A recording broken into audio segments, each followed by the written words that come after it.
So here it is. Here's a car we're going to buy and sell. But yeah, it was all Granny's car, and we're gonna fix this thing up and see how much profit we can make from it. Hopefully, we'll make a success of it. Otherwise, well, we'll see what happens to it. Here's Granny's car that we're gonna fix up. Got a bit of cosmetic work to do with the rust over here. Let's see how we can fare with that.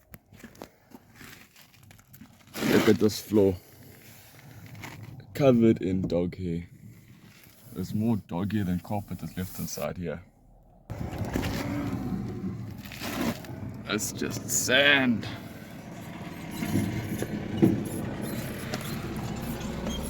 Some more dog hair. Oh, look, a little bone. How about that? In case I get hungry later, I might have a nibble on that. But yeah, here's the car that we're gonna buy and sell. Clearly this door doesn't want to close properly. Yeah, we slam it and it works. There's a bit of rust we have to fix. This car isn't that bad. Slight surface rust in this vehicle, not too bad.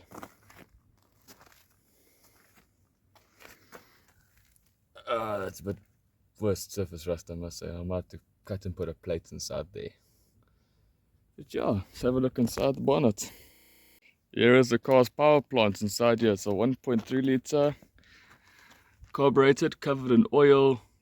Mazda, I think it's a 3B motor in this car. And all the bolts won't rust over here because there's lots of oil to cover them and keep them lubricated over the years.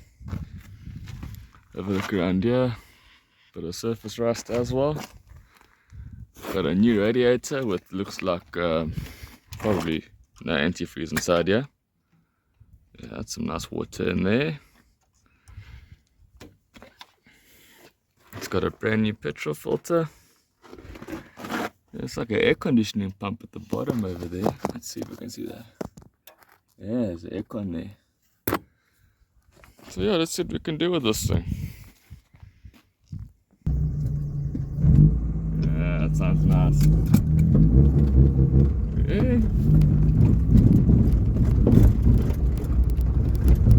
I reckon this car will be a bit better without all the rattles inside here. It sounds like a tin can shaking all the stones around. It really doesn't drive that bad. Oh yeah. It's slightly underpowered. I'm sure we can fix that. It smells a heavy of petrol inside here. And dog. Lots and lots of dog inside here.